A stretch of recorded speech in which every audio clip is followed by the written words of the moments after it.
کس بات کی جستجو رہتی ہے۔ بطور قاری ہم نہ پیغام تلاشنے والوں کی مخالفت کر سکتے ہیں اور نہ ہی پیغام کو تشت از بام رکھنے والوں کی۔ اپنی زندگی میں ہی اور پھر 70 کی دہائی ختم ہوتے تک اقبال ملحد و کافر اور فاشسٹ بھی بنائے جا چکے تھے اور امت مسلمہ کے نجات دہندہ بھی۔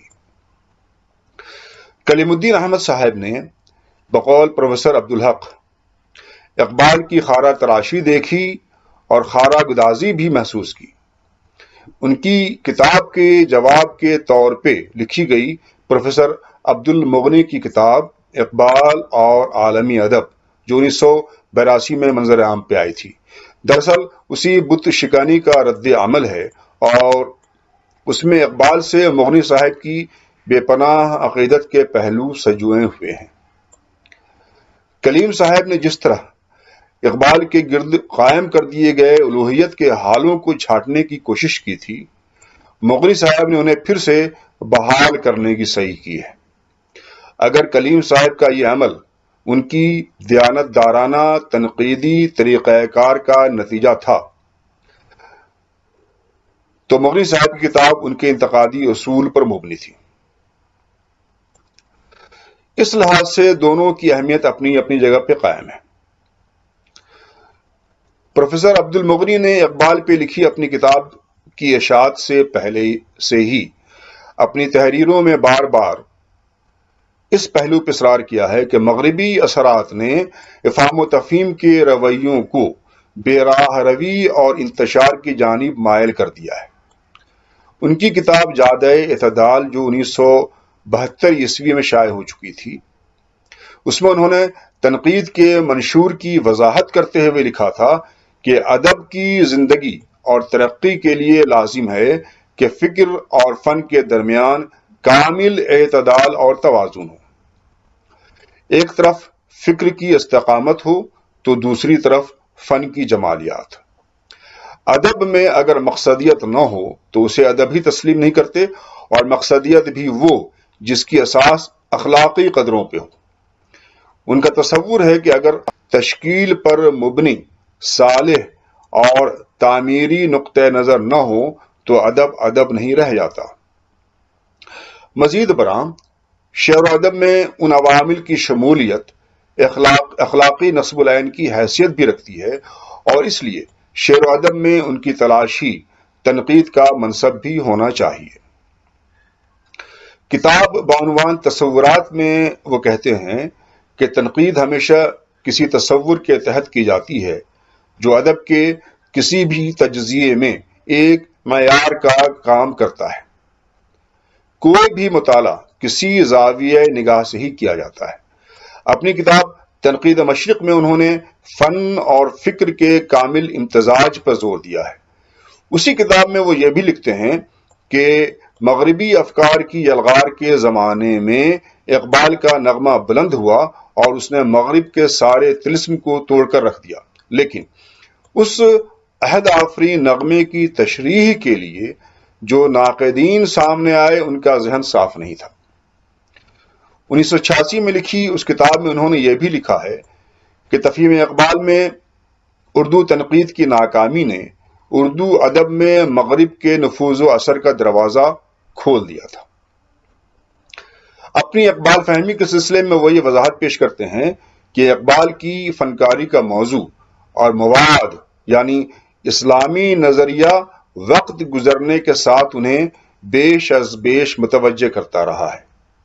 ان کے الفاظ ہیں کہ میں مجموعی طور پر اقبال کو پسند کرتا ہوں، ان کی فکر کا شہدا ہوں، ان کے فن کا مداح ہوں، لہٰذا میری تنقید ایک قدرداں کی تنقید ہے۔ اب اس اعتراف کے بعد یہ تصور بھی نہیں کیا جا سکتا کہ اقبال کے سلسلے میں لکھی یا کہی گئی کوئی بھی منفی بات انہیں قبول ہوگی۔ تنقید کے اصول اپنی جگہ، ذاتی پسند و ناپسند اور ادبی نقطہ نظر اپنی جگہ۔ جب ان کی نگاہ میں تنقید کا مقصد قدر شناسی ٹھہرا، ناقدری نہیں، تو ان کی تنقید کو اسی نظریہ کے تحت پرکھنے کی بھی ضرورت ہے اور خود انہوں نے کم و بیش اپنی تمام تصانیف میں یہ واضح کر دیا ہے کہ شعر و ادب اور تنقید کے سلسلے میں ان کے کیا خیالات ہیں۔ انہوں نے اپنے تنقیدی نقطہ نظر کو اخلاقی کہا ہے، اور اس کے دینی کہے جانے پہ بھی وہ مطمئن ہے، کیونکہ ان کے خیال میں کسی موقف کا اخلاقی یا دینی ہونا اچھی بات ہے۔ مغنی صاحب نے اپنے تنقیدی مطالعات کے مطمع نظر کو آفاقی بھی کہا ہے، گرچہ مشرقی اقدار حیات ہی انہیں عزیز ہیں۔ مشرقیت سے بھی ان کی مراد اسلامی اقدار حیات ہی ہیں۔ اقبال کے سلسلے میں ان کی تحریروں کا محور انہی اقدار حیات کی جستجو ہے جن سے وہ کسی بھی سطح پہ سمجھوتا کے لیے تیار نہیں۔ اسی بنا پہ وہ کہتے ہیں کہ اقبال نے خالص شاعری کی ہے، خواہ وہ فکر و پیام ہی کی کیوں نہ ہو۔ اقبال اور عالمی ادب کی اشاعت سے قبل بھی مغنی صاحب نے اقبال پہ مضامین لکھے تھے، اور اس کتاب کے بعد بھی انگریزی اور اردو میں اقبال پہ مقالے اور کتابیں منظر عام پر آئی تھیں۔ 1976 عیسوی میں شائع ہونے والی کتاب تشکیل جدید میں اقبال پہ 2 اہم تحریریں شامل ہیں۔ اسی طرح معیار و اقدار اور تنقید مشرق میں ایک مضمون شامل اشاعت ہے۔ اقبال پہ 2 مضامین جادہ اعتدال میں ہیں۔ ان کے علاوہ کتابوں میں 1984 عیسوی میں اقبال کا نظام فن، 1989 میں اقبال کا نظریہ خودی، 1991 میں اقبال کا ذہنی و فنی ارتقاء اور تنویر اقبال، 1992 میں اقبال دا پوئٹ نام کی کتابیں شائع ہوئیں۔ بعد ازاں 1993 کی ان کی کتاب تنقیدی زاویے میں بھی اقبال پہ 5 مضامین شامل ہیں۔ ان میں ہی ایک مضمون اقبال اور کلیم الدین احمد بھی ہے، جس میں انہوں نے کلیم صاحب سے متعلق اپنے خیالات کو دہرایا ہے۔ اس فہرست کو پیش کرنے کا مقصد یہ ظاہر کرنا ہے کہ پروفیسر عبد المغنی نے اصولی طور پر اپنے تنقیدی موقف کو بروئے کار لاتے ہوئے اس زیاں کی باز رسی یعنی ڈیمیج کنٹرول کا کام کیا ہے جو ان کے خیال میں کلیم صاحب کی اقبال تنقید اور دیگر اقبال مخالفوں کی تحریروں کی وجہ سے ہوا تھا۔ ان تمام مقالات و مضامین اور کتابوں میں عبد المغنی صاحب کا اسلوب اقبال ایک مطالعہ سے مختلف ہے۔ تشکیل جدید کی اشاعت 1976 عیسوی میں ہوئی تھی۔ اس میں شامل مقالہ اقبال اور عالمی ادب کا ذکر انہوں نے اس انتقامی کتاب میں بھی کیا ہے۔ کلیم صاحب کے رد عمل میں لکھی گئی کتاب کی اشاعت کے 2 برسوں کے بعد شائع ہونے والی اقبال کا نظام فن میں انہوں نے اقبال کی فکری اور فنی جہاد کو پیش کرنے کے دوران جس لب و لہجہ اور انداز نقد کا استعمال کیا ہے وہ اول ذکر کتاب سے قطعی مختلف ہے۔ یہاں مغنی صاحب اپنی پوری متانت، سنجیدگی اور موضوع پہ گرفت کا علمی مظاہرہ کرتے ہوئے اپنی باتیں کہتے نظر آتے ہیں۔ انہوں نے اس کتاب میں یہ واضح کیا ہے کہ مختلف ادوار میں لکھی گئیں اقبال کی نظموں کے درمیان ایک داخلی ربط اور محیط تسلسل موجود ہے جو یہ ثابت کرتا ہے کہ اقبال فنی اور فکری دونوں ہی اعتبار سے ایک ہموار ارتقائی سفر کی جانب گامزن تھے۔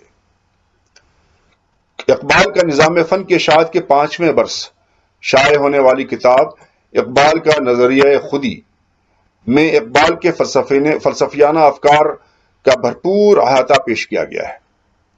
اقبال کے نظام فکر کی تلاش کے دوران انہوں نے مدلل انداز میں یہ حقیقت پیش کی ہے کہ ناقدین اقبال اپنی بہت ہی سنجیدہ اور وقی کاوشوں کے باوجود پیغام اقبال کے صحیح تناظر کو نہیں پیش کر سکے۔ انہوں نے اس ضمن میں یہ اظہار خیال کیا ہے کہ اقبال کے مکاتیب اور دیگر نثری تحریروں کے ساتھ ہی ایران میں مابعد الطبیعیات کا ارتقاء اور اسلام میں مذہبی فکر کی تشکیل جدید ہی وہ ماخذ ہیں جن سے اقبال کے پیغام کو سمجھا جا سکتا ہے۔ یہی وجہ ہے کہ وہ مولانا عبدالسلام ندوی کی کتاب اقبال کامل کی تمام تر خوبیوں کے باوجود اسے نامکمل سمجھتے ہیں، کیونکہ مولانا نے بھی فلسفہ خودی کے ماخذ کی دریافت کے لیے دیگر ماہرین اقبال کی مانند مغربی فلسفیوں کے افکار کی لاحاصل جستجو کی ہے۔ مغنی صاحب کی جملہ تصانیف میں اس کتاب کو اہم ترین کہا جا سکتا ہے، کیونکہ اس میں انہوں نے اقبال کی نثری تحریروں کے حوالے سے ان کی شاعری کے اسرار و رموز ہی نہیں، ان کی مکمل فکری ساخت پہ مدلل اور معنی خیز بحث پیش کی ہے۔ اقبال کی ان دونوں کتابوں کے درمیان کم و بیش 1/4 صدی کا فاصلہ ہے۔ پہلی کوشش ایک منتہی طالب علم کی ہے اور دوسری کوشش ایک بالغ نظر عالم و مفکر کی۔ ان کتابوں میں جو تصورات پیش کیے گئے ہیں ان کی تفصیل و تکمیل بقول پروفیسر مغنی علامہ کی شاعری سے ہوتی ہے۔ نظریہ خودی اقبال کی فکری اساس ہے، جس کا تعلق مسلمانوں ہی سے نہیں مکمل انسانیت سے ہے، اور اس لحاظ سے یہ آفاقی فکر ہے جسے اقبال نے تواتر کے ساتھ تقریباً 40 برسوں تک مختلف جہتوں اور متفرق انداز میں پیش کیا ہے۔ یہی موضوع مزید تفصیلات کے ساتھ اقبال کا ذہنی و فنی ارتقاء میں بھی زیر بحث ہے۔ ان کا خیال ہے کہ اقبال کی کسی ایک یا چند نظموں کو اکائی مان کر ان پہ گفتگو کرنے سے مکمل اقبال کی تصویر سامنے نہیں آ سکتی۔ اس لیے ان کے فکر و فن کا فہم حاصل کرنے کے لیے ضروری ہے کہ اقبال کے مکمل کلام کو پیش نظر رکھا جائے۔ اس نہج سے مطالعہ کرنے پر یہ ظاہر ہوتا ہے کہ اقبال ایک منظم شاعر ہیں، اور ان کے ہاں موجود فکر کی استواری و ہمواری ہی ان کے فن کی عظمت کا سبب ہے۔ گویا انہوں نے مطالعہ اقبال میں فکر اور فن کو ہم آہنگ کرتے ہوئے فکری دھاروں کی روشنی میں فنی سانچوں پہ غور کرنے کی اہمیت پہ زور دیا ہے، لہذا فن پہ پیغام کو تقدم حاصل ہے۔ انہوں نے یہ نتیجہ اخذ کیا ہے کہ اقبال کا فن ابتدا سے انتہا تک ایک ہی جہت میں اور ایک ہی رخ پہ ترقی کرتا رہا۔ ان کے فکر و فن کے ارتقاء کا سلسلہ ان کی موت پہ ہی ختم ہوا۔ اقبال کے سلسلے میں ان دنوں ان کے حب وطن اور قومیت پسندی پہ بھی مقالے اور کتابیں منظر عام پر آئی ہیں۔ اس معاملے میں بھی پروفیسر عبد المغنی کا ذہن بہت ہی صاف ہے۔ مظفر حسین برنی کی کتاب محب وطن اقبال پہ تبصرہ کے دوران انہوں نے لکھا ہے کہ برنی صاحب کی کتاب نقائص سے بھری پڑی ہے، اور خالص علمی معیار سے ان کی کتاب کوشش ناتمام ہے۔ مغنی صاحب نے واضح کیا ہے کہ اقبال کا تصور وطن آفاقی اور اصولی ہے۔ ان کے الفاظ ہیں کہ اقبال کی قومیت 1938 میں وفات کے وقت تک ظاہر ہے کہ ہندوستانی تھی، اور یہ بھی حقیقت ہے کہ وہ اول تا آخر ایک سچے وطن دوست رہے، لیکن وطن پرست یا قوم پرست وہ زندگی کے کسی مرحلے میں نہیں رہے۔ اقبال محب وطن ہونے کے باوجود وطنیت کی بجائے انسانیت کے علمبردار ہیں، اور ان کے خیال میں انسانیت کا واحد عہد نامہ اسلامی توحید ہے، جو ابتدا سے انتہا تک کلام اقبال کا سب سے قوی فکری محرک رہا ہے۔ آخری دور کی نظم شعاع امید میں اقبال کی وطن دوستی کا جو انداز ہے وہ اصلاً اس انداز سے مختلف نہیں جو دور اول کی تصویر درد میں پایا جاتا ہے۔ فرق صرف یہ ہے کہ جو چیز پہلے سادگی کے ساتھ بروئے اظہار آئی تھی، بعد میں بہت ہی بالیدہ طور پہ سامنے آئی، اور حب وطن کے ساتھ ساتھ اس میں حب انسانیت بھی پورے طور پر شامل ہو گیا، اور یہی ان کی انسان دوستی کے پہلو بپہلو ان کا مرد مومن کا تصور بھی پوشیدہ ہے۔ اقبال کی نگاہ میں مومن کسی نسلی فرقے کے روایتی فرد کا نام نہیں ہے، بلکہ یہ ایک سراسر اصولی اور مثالی شخصیت ہے جس کے چند عمومی اوصاف ہیں۔ جو بھی چاہے وہ ان اوصاف کا اتباع کرتے ہوئے مرد مومن بن سکتا ہے، اور اسی لیے وہ پہلے ملت اسلامیہ، پھر مشرق اور پھر پوری دنیا کو مخاطب کرتے ہیں۔ ملت اسلامیہ کو مخاطب کرنے کی واحد وجہ یا سبب یہ ہے کہ پہلے اپنا گھر درست کر لیا جائے، اپنی کمیوں کوتاہیوں کی نشاندہی کر دی جائے، یہاں تک کہ وطنیت کے مخالف ہونے کے باوجود وہ اس تدریجی نقشہ عمل میں اپنے وطن ہندوستان کو بھی ایک نمایاں مقام دیتے ہیں۔ پروفیسر عبد المغنی نے اس کی وضاحت کے دوران لکھا ہے کہ اقبال کے اصولوں کی روشنی میں مشرق جہالتوں کی آماجگاہ تھا تو مغرب خباثتوں کا مرکز، ایشیا میں مادی حکمتیں ختم ہو چکی تھیں تو یورپ میں روحانی بصیرتیں مفقود تھیں، خانقاہیں اور مدارس اپنے اپنے انداز میں اسلام کے اصول فطرت سے باغی ہی نہیں ہو گئے تھے، ان میں انسانیت کی قدریں بھی ختم ہونے لگی تھیں۔ اسی لیے عالم انسانیت کی اصلاح کی غرض سے وہ ایک بنیادی اور ہمہ گیر انقلاب کے داعی تھے۔ یہی وجہ ہے کہ ان کی انسان دوستی کسی تعصب یا جذباتیت پر مبنی نہیں ہے، بلکہ خالص اصولی اور فکری نصب العین سے وابستہ ہے۔ بنابراین اقبال کے یہاں انسانی خودی کے مرد کامل کی علامت مرد مومن ہے، جو اگر ایک آفاقی انسان نہیں تو کچھ بھی نہیں۔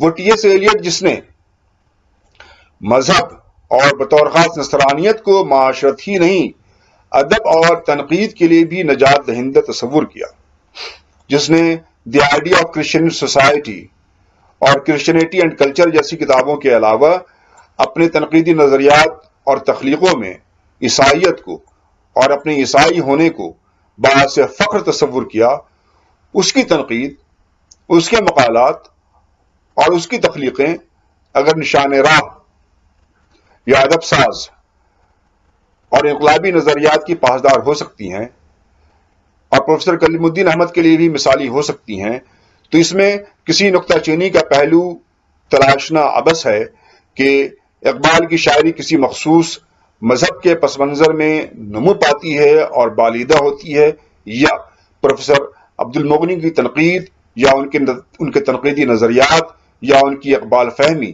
مخصوص نظریہ حیات کی پاسداری کرتی ہے۔ اس جائزے سے مترشح ہے کہ اقبال اور عالمی ادب میں پروفیسر مغنی نے جو جارحانہ انداز اختیار کیا تھا وہ اقبال سے متعلق ان کی دوسری تصانیف میں موجود نہیں ہے۔ اب اس کا انحصار ہمارے آپ کے ذہنی رجحان پہ ہے کہ اقبال کو ہم آپ کس نظر سے دیکھتے اور سمجھتے ہیں۔ یہ بہرحال حقیقت ہے کہ اقبال پہ جس شرح و بسط کے ساتھ اور خلوص نیت کے ساتھ انہوں نے قلم اٹھایا ہے، اس کی بنیاد پر ان کی تحریریں اقبالیات کا ایک اہم سرمایہ تو ہیں ہی، اس دبستان کا نمائندہ اثاثہ بھی ہیں جسے انہوں نے تعمیری یا مقصدی کہا ہے۔ شکریہ۔